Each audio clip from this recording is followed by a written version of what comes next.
Good evening everyone. এখন যাচ্ছি আমি টুইটিকে দিতে। ওই যে মহারানী আজকে ফ্রক পরেছে। আজকে ওর কি ইচ্ছে হয়েছে ভগবান জানে। Frock, sneaker. তুই কি বেড়াতে যাচ্ছিস? এই না, হঠাৎ ইচ্ছা হয়েছে সাজুগুজু করে পড়তে যাবো। আগে পরীক্ষার আগে লাস্ট দিন, ওই জন্য সাজুগুজু। আমরা দুজন মিলে লাল লাল পরি, লাল পরি, লাল পরি। বাইরে এত হাওয়া দিচ্ছে, আবার বৃষ্টি হবে, কারণ দুপুরবেলা কিন্তু অলরেডি একবার বৃষ্টি হয়ে গেছে। বাট খুব সুন্দর হাওয়া দিচ্ছে, একটু ঘামেনি, একটু গরম লাগছে না। এরকম ওয়েদার বহুদিন পরে, বিভৎস গরমের পরে এই ওয়েদারটা একদম স্বর্গ। পেতেছিলাম দই, একবার চেক করে নিই দইগুলো বসেছে কিনা, কারণ ওয়েদারটা একটু ঠান্ডা ঠান্ডা ছিল তো। না হলে ওভেনে দিয়ে দেবো। না, বসে গেছে ভালোই। চলো দেবো তাহলে ফ্রিজের মধ্যে।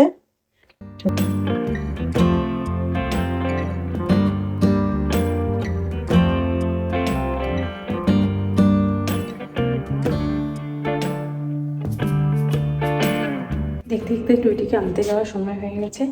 আর আজকে ডিনারে আমি একদম ইজি ডিনার বানাবো। মানে আমার কাছে তো ওই প্যাটিগুলো আমি বানিয়ে রেখেছিলাম, ওগুলো এক সপ্তাহ মতো রাখা যায়। তো এক সপ্তাহ আজকে খেয়ে নিলে ভালো হয়। মাঝখানে দুদিন আমরা খেয়েছি, অ্যাজ এ চাট হিসেবে খেয়েছি, একদিন রোলের মধ্যে মিশিয়ে র্যাপ করে খেয়েছি। তো আজকে খেলে শেষ হয়ে যাবে, সেই জন্য ভাবলাম মোটা দিকে বার্গারই ডিনার। টুইটিকে নিয়ে আসার সময় আমি নিজে একটু ওয়াক করে নিই, তারপরে এলাম। আর যেহেতু আমি বার্গার বানাবো, বেশি সময় লাগবে না, সেই জন্য আমি প্যাটিগুলো বের করে রেখে যথারীতি গ্রিল করতে বসিয়ে দিয়েছি। আর তার সাথে একটু ফ্রেঞ্চ ফ্রাইও দিয়েছি। তোর বার্গার খেতে, ফ্রেঞ্চ ফ্রাই খেতে খুব ইচ্ছে করে। আর যদি সেটা হোমমেড হয় তাহলে তো কোনো প্রবলেমই নেই।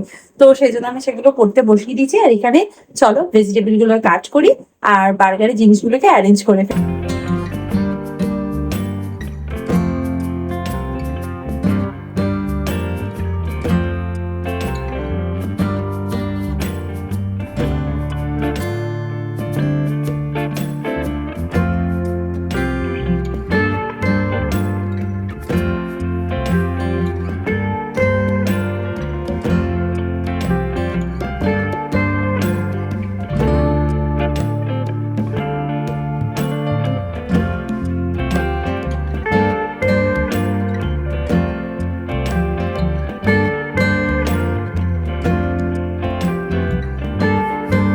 মাম্মি, তুমি যে বললে তুমি বার্গার বানাবে, এটা তুমি কি বানাচ্ছ? হ্যাঁ, বার্গারই তো বানিয়েছি। এই তো বার্গারই করেছি। এর ভেতরে প্যাটিটা গ্রিল হচ্ছে আর ফ্রেঞ্চ ফ্রাইটা গ্রিল হচ্ছে। আমি এটা তোমার ব্রেকফাস্ট বানাচ্ছি। আমি এটা ব্রেকফাস্টই বানাচ্ছি, মানে আমরাও এটা ব্রেকফাস্ট করবো আর তোকে এটা লাঞ্চ বক্সে দেবো। এটা হচ্ছে ইনস্ট্যান্ট ওটস দিয়ে আমি খিচুড়ি করে দিচ্ছি, মানে মশলা ওটস টাইপের। এটা টুইটি খেতে খুব ভালোবাসে। এর মধ্যে নানান রকম মশলা অ্যাড করে দিয়েছি, ভাজা মশলা, জিরে গুঁড়ো, একটু red chilli powder, salt, turmeric powder দিয়েছি। আর ভেজিটেবলের মধ্যে আর এটার মধ্যে একটুখানি আমি বিরিয়ানি মশলাও দিয়ে দিয়েছি। খিচুড়িটাতে খুব ভালো একটা টেস্ট আসে। আর এটার মধ্যে কর্ন, পিস এগুলো দিয়েছি। আর এখানে একটু ক্যারেট কেটে দিচ্ছি। এটাকে এরকম আলুও দিতে পারো। সকালবেলা একটুখানি সর্ষে ফোড়ন দিয়ে, কারি পাতা দিয়ে এটাকে দিয়ে একটু নাড়াচাড়া করে জল দিয়ে দেবো, দিয়ে ফুটিয়ে দেবো। তাহলে রেডি হয়ে সকালবেলায় সব ভেজিটেবল কাটামাটার ঝামেলা থেকে মুক্তি আর কি। আর পেঁয়াজ দিচ্ছি না, কারণ টিফিনে খাবে তো, সেই জন্য একটা কেমন যদি গন্ধ টন্ধ হয়ে যায়, গরমকাল তো, যদি এসি গাড়িতে যাবে এসিতে থাকবে, কিন্তু তাও সেই জন্য আমি আর দিলাম না। এই হচ্ছে ব্যাপার। এরকম কাট করে রেখে আরেকটু কি গাজর দেবো? এটাই ঠিক আছে, এটাকে করে নেবো, তাহলে ওর হয়ে যাবে। আর দেখি কালকে সকালে যদি ব্রেকফাস্টে এই কোয়ান্টিটিটা হয়ে যায়, তাহলে আমিও এটা ব্রেকফাস্ট করে নেবো। তাহলে আমাদের ব্রেকফাস্ট বানাতে হবে না। ইয়ামি ইয়ামি, খুব টেস্টি হয় কিন্তু। সল্ট আমি দিয়ে দিয়েছি, তাও লাস্টে একবার সকালবেলা টেস্ট করে নেবো বানিয়ে। এই জন্য একটু রেডি করে রাখবেন। আচ্ছা, এই হচ্ছে আজকে আমাদের ডিনার। টুইটি, আজকে তুমি কোচিনে যেখানে পড়তে গেছিলে, খুব সেজে গুজে গেছিলে। তুমি কি বলেছিলে, কেন সেজে গুজে যাচ্ছ? বলেছে ওর সোমবার থেকে পরীক্ষা শুরু, তো বলেছে এই আজকে লাস্ট ও কোচিনে গেল, এরপরে আর একদিন বাংলা টিচার বাড়িতে আসবে। তো আর কোচিনে এখন যাবে না, আবার পরীক্ষার পরেও যাবে, এটাও প্ল্যান করেছে এবং এটাই করবে। তো ভালো জামা পরে গেছে টিচারদেরকে ইমপ্রেস করবে বলে, তাই তো। আজকেও আমি তোমাকে ভালো খাবার দিলাম, তোমাকে ইমপ্রেস করে দিলাম। পরীক্ষা যে কদিন চলবে সেদিনকে ফেনাওয়া খিচুড়ি, ডালিয়া খিচুড়ি। তোর টুইটির ছোটবেলা বলতো ডালালার খিচুড়ি, ডালিয়া বলতে পারতো না, ডালালার খিচুড়ি, আর হচ্ছে এই আর ডাল সেদ্ধ, এই দিয়ে আর মাছ। মাছ তো খেতেই হবে, মাছ না খেলে বুদ্ধি হবে। নো চিকেন, নো মাটন, তাও সত্যি পারবি তো? ডিম আর মাছ থেকে। সো পরীক্ষার পরে আবার আমরা আমাদের চ্যানেলে ভালো ভালো খাবারের রেসিপি আনবো। খাও। আচ্ছা, খাওয়াবো, ভালো ভালো রান্নার রেসিপি আসবে। যতদিন তুইটি পরীক্ষা চলছে ততদিন নো ভালো খাবার রান্না, অনলি হেলদি ফুড, শাক পাতা চচ্চড়ি, ঠিক আছে? আমাকে ডেকেছে, কি ট্রিক্স দেখেছে ভিডিওতে না ইনস্টাগ্রামে, না কোথায় দেখেছিস ট্রিক্সটা? ইউটিউবে ট্রিক্স দেখেছে টিভিতে, সেটা আমার উপর অ্যাপ্লাই করবে, তাই তো? দেখা যাক। Psychology, just kidding. আচ্ছা দেখছি কতটা আমি পারি। তো এখানে তুমি দেখছো এখানে 3টে গ্লাস আছে আর একটা ফুচকু কন্টেনার আছে। আচ্ছা, সবেতেই জল আছে।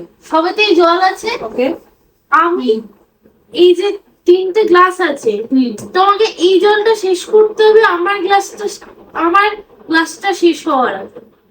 একটা গ্লাস। হ্যাঁ বুঝলাম না, মানে এই জলটা আমাকে খেতে হবে? হ্যাঁ তুই সবকটা জল খাওয়ার আগে? হ্যাঁ। আচ্ছা, কি এমন ব্যাপার?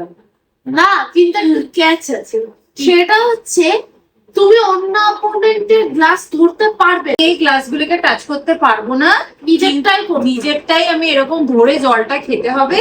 কিন্তু তোর এই 3টে গ্লাস যে জল শেষ হওয়ার আগে আমাকে এটা শেষ করতে হবে। হ্যাঁ। হ্যাঁ, তো আর আরেকটা আছে, সেটা কি আছে? ও এত এত জল নিয়েছে আর ওটার মধ্যে এক ছিপি জল। শুধু এটা মানে এইটা দেখা, আরেকটা হচ্ছে, এটা হচ্ছে সসের কন্টেনার। এবং আরেকটা আছে, বলে বলো। সেটা হচ্ছে আমি একটা গ্লাস ফিনিশ করার আগে তুমি খাবে না। আচ্ছা, আমি তো ট্রিক্সে জেনে গেছি, আমি বলে দেবো কি বলো? তুমি যতক্ষণে এটা শেষ করবে ততক্ষণ আমাকে ওয়েট করতে হচ্ছে। একটা গ্লাস না, একটা গ্লাস শেষ হওয়ার অবধি আমাকে ওয়েট করতে হচ্ছে। যেই ওয়েট করব তখন তোমার এটা খাওয়া হয়ে গেলে এটার উপর চাপা দিয়ে দেবো। এবার তুমি যেই চাপা দিয়ে দেবে তখন আমি এটাকে টাচ করতে পারবো না, আমি খেতে পারবো না। ততক্ষণে তুমি এই দুটো জল খেয়ে নেবে, তাহলে আমি এমনি ছোট জলে আমি এমনি হেরে যাবো, তাই না? I'm your mom. Okay? Too much. তুই কি আমার আবার ট্রিক্স খেলাতে পারবি? চল, আমি দেখি। বদমাশ মেয়ে, এটা কি করলি? ও ট্রিক্স ধরে ফেলেছি, রেখে গিয়ে দেখো গায়ের মধ্যে জলবতী। তুমি একটু বেশি ইনস্টাগ্রাম দেখো, ওই জন্য জেনে গেছো। তুই তো বললি এটা তুই ইউটিউবে দেখেছিস, তাহলে তুই কেন বলছিস ইনস্টাগ্রামে এটা দেখা যায়? তোর এই টিভিস আমার খেয়ে দে কাজ নেই, তুই তো ইউটিউব দেখিস টিভিতে। আমি টিভিতে দেখেছি, আমি টিভি চালিয়েছি, বল। দেখো ও ট্রিক্স করবে, এমন ট্রিক্স করবে। আবার সেদিনকে কি যেন একটা করেছিলিস, ওই কাঠিটা খুব ভালো ছিল, যেটা বক্স কাঠি করেছিলিস, যেটা আমি সলভ করতে পারিনি। আর একদিন আর একটা করেছে, দুটো করেছে, একটা আমি পারিনি। আর একটা ওই 1 2 3 4 করে সাজিয়েছিলিস, যেটা সরিয়ে দিয়ে উল্টো করে, ওটা ভালো ছিল, ওটা আমি করে দিয়েছি। ওই জন্য আমার ওপর রাগ দেখাচ্ছে, এটা কোনো কথা হলো? बच्चे तुम मेरे बच्चे हो, मैं तुम्हारा नहीं हूँ, মানে বুঝতে পারলি? বলতো মানে কি? খুব তো হিন্দি শিখেছিস, বল শুনি। মানে তুমি আমার বাচ্চা নও, কিন্তু আমি তোমার। হ্যাঁ, বাহ, ভালো হিন্দি শিখেছে। মানে লাইফে প্রথম হিন্দি পড়ছে, আগে কোনোদিন হিন্দি পড়েও নি। আর এখানে আমাদের অ্যাপার্টমেন্টে কিছু বাচ্চা আছে যারা হিন্দিতে কথা বলে, হিন্দি বোঝেই না, মানে বুঝতো না, বুঝতো না। ইংলিশ কোনো সিরিয়াল দেখলেও আমরা ওর সামনে ছোটবেলা থেকে ওনাদের দেখিনি, ওই জন্য জানতো না। যাই হোক, হিন্দিটা ওর কাছে একদমই নতুন। তো এইবার ক্লাসে তোর কি হয়েছে এবার সেটা বল। আমরা মানে নিজের ঢাক নিজে কি করে পেটাতে হয় সেটা টিউটি বলছে, বল। আর কি হয়েছে হচ্ছে, আমি যখন মানে ম্যাম একটা কোয়েশ্চেন জিজ্ঞেস করেছিলেন, হ্যাঁ, আর আরেকটা ছেলে উল্টো দিক থেকে বলছে যে এই এ তো হিন্দি জানেই না, এ কিভাবে বলবে। কি রেপুটেশন! কিন্তু টুইটি হিন্দিতে কিন্তু ভালো মার্কস পায়, এই নয় যে হিন্দিতে কম মার্কস পায়। মানে বইয়ের হিন্দিটা ও খুব ভালো করে জানে, বাইরে জগতে হিন্দির সাথে কোনো সম্পর্ক নেই। ও আমার থেকে কম মার্কস পেয়েছে। আচ্ছা, তারপর তোকে কি বলে? হ্যাঁ, এবার ম্যাম বলেছে না এবার বন্দে মাতরম করতে হবে। আমাদের অ্যানম্যান নাকি বন্দে মাতরম হিন্দিতে লেখা আছে। এবার সে বলছে সুজলাম সুফলাম। আমি বলছি আমাকে অ্যালবার্টটা দে, আমি পড়ে দিচ্ছি। উফ, সবাইকে পড়ে দিয়েছি। তারপরে পড়ে দিয়েছি, বলছে বাহ তো আর আমার ক্লাসে সবারই কাছে একটা বিশাল ব্যাপার হয়েছে ওর আর কি, যে আমি হিন্দি পড়তে পেরেছি। লেজেন্ডারি লাগছে। তাহলে এবার আমি একটা হিন্দি আর্টিকেল বের করে দেবো, এবার থেকে গল্পের বই হিন্দি কিনে দেবো। ঠিক আছে, বাচ্চাদের। হ্যাঁ বাচ্চাদেরই দেবো, তোকে কি আর বড় হাই লেভেলে দিলে তুই পড়তে পারবি? এখন যেমন বাংলা পড়তে পারছিস ভালো করে, হিন্দিও পারবি, কি আছে। চলো এখন ঘুমাতে যাবো, কারণ আমার ব্রাশ করা হয়ে গেছে, একটু ফেস ক্লিন করবো, ড্রেস চেঞ্জ করবো, আর না থেকে ঘুমাবো। কালকে টুইটি আবার স্কুলও আছে, তো আবার সোমবার থেকে টুইটি পরীক্ষা। রেডি ফর পরীক্ষা? ইউ রেডি ফর পরীক্ষা? বললে হবে না, পিছে পড়বে। চলো আজকে ভিডিওটা তাহলে এখানেই এন্ড করছি, দেখা করবো নেক্সট ভিডিওতে। ততক্ষণের জন্য তোমরা খুব ভালো থেকো, সুস্থ থেকো, আর লাইফ থেকে এনজয় করো। Bye, see you in next video. By.